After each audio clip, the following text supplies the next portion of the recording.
Welcome to Stegback. In this quick guide, we'll show you how to easily add a simple product from your seller dashboard. We are already logged into the Stegback Seller Dashboard. Now, click on the Product tab. Click Add Product. There are 3 types of product listing tabs. Click Read More to view details about each type. Today, we will start with a simple product listing. So click here.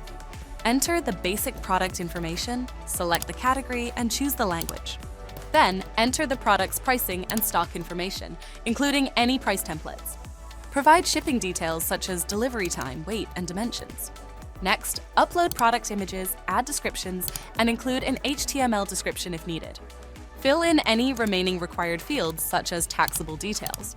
After reviewing all the details, click Submit. Congratulations! Your product has been successfully listed.